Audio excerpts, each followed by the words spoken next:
शेतकरी बांधवांनो, आम्ही आलो होतो शेतकरी व्हिजिट घेऊन. हे सर्व शेतकरी आहेत. नवीन नवीन माहिती आणि तंत्रज्ञानाचा उपयोग होईल कसा, त्यासाठी निमगाव भोजापूर तालुका संगमनेर जिल्हा अहिल्यानगर या ठिकाणी हे प्रगतशील शेतकरी आहेत. त्यांच्याशी आपण बातचीत करणार आहोत आणि त्यानंतर ते सांगतील त्या पद्धतीने बाकीच्या शेतकरी त्यांचा जे काय असेल त्या पद्धतीचं शेती आणि माहिती तंत्रज्ञान याचा फायदा करून घेणार आहोत. तर आपण त्या शेतकऱ्यांशी आपण संवाद साधत आहोत. तर ते शेतकरी आहेत निमगाव भोजापूरचे, तर त्यांच्याशी बोलूया. तुमचं नाव सांगा. मी प्रवीण गांडोळे, निमगाव भोजापूर. आपली या ठिकाणी आरेक्सलचे झाड आहे, 350 झाडं. 10 फेब्रुवारीला आपण पानगळ केली होती आणि आता बऱ्यापैकी तुम्ही बघू शकता व्यवस्थित सेटिंग आहे. खरं तर शेती हा माझा पार्ट टाईम व्यवसाय असून बाकीचं जे आहे मला सगळं गायडन्स जे आहे ते आमचे चुलत भाऊ आहे, त्यांचं गायडन्स आहे. त्यांच्या गायडन्स खालीच आज हा शेतीचा प्लॉट या ठिकाणी दिसतोय तुम्हाला डाळिंबाचा. अतिशय उत्तमरित्या या ठिकाणी सेटिंग झालेली आहे. बाग आहे एक साधारणतः 20 ते 25 दिवसामध्ये हार्वेस्टिंगला येईल बाग. सध्याची रेट आहे बघता आहे थोडीशी अपेक्षा चांगली बऱ्यापैकी होईल असं. आणि दादा, सध्या पावसाचं प्रमाण कमी आहे, तर डाळिंब पिकावरती नेमकं काय असर पडतो याचा? पाऊस यावर्षी लेट असल्यामुळे काय झालं, डाळिंबाची साईज होत नाही टेम्परेचरमुळे, आणि टेम्परेचर असल्या कारणाने सिलिकॉनचं प्रमाण वगैरे कमी असल्यामुळे थोडासा खरडा वगैरे दिसतोय झाडावरती, फळावरती. आता हा खरडा वगैरे पडतोय, तर मार्केट रेटला काय फरक पडतो?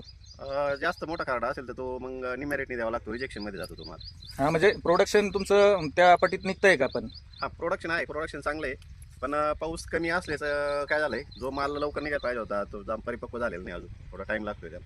हा दादा, अजून एक महत्त्वाचा मुद्दा म्हणजे प्रोडक्शन खर्च डाळिंबाला किती असतो आणि बाजारभाव जर नाही भेटले तर नेमकं काय प्रक्रिया होते आपली?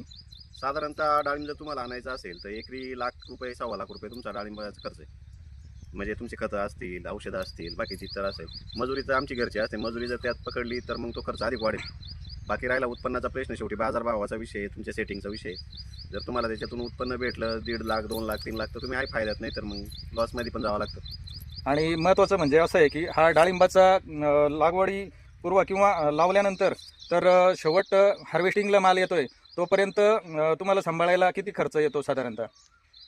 साधारणतः तुम्ही पानगळ केल्यानंतर हार्वेस्टिंगपर्यंत, आणि पानगळीच्या अगोदर 2 महिने तुम्हाला 8 महिने तुम्हाला त्या बागावरती कंटिन्यू स्प्रे घेणं आहे, अगोदरचं तुम्हाला प्रिपरेशन करणं आहे, नंतरचं पण याच्यावरती तुम्हाला एकरी तुम्हाला 1.5 लाखाच्या वर खर्च जातो. हां, म्हणून प्रोडक्शन तुमचं त्या पटीत होतंय ना? हा, प्रोडक्शन होत आहे, हां, प्रोडक्शन होत आहे त्या पद्धतीने. बघू शकता शेतकरी बांधवांनो, अशा पद्धतीने लहान मुलांसारखं ह्या डाळिंबाच्या बागेला जपावं लागतंय. आणि आमचे भाऊ निमगाव भोजापूरचे तर डाळिंबाला अशा पद्धतीने ते जपतायत लहान मुलासारखं. तर सुंदर अशी शेती करतायत, प्रगतशील शेती करतायत. आणि तरुणांनी या शेतीकडं वळावं की काय, त्यांच्याकडून आपण माहिती करून घेऊया. तरुणांनी शेतीकडं कशा पद्धतीने वळलं पाहिजे?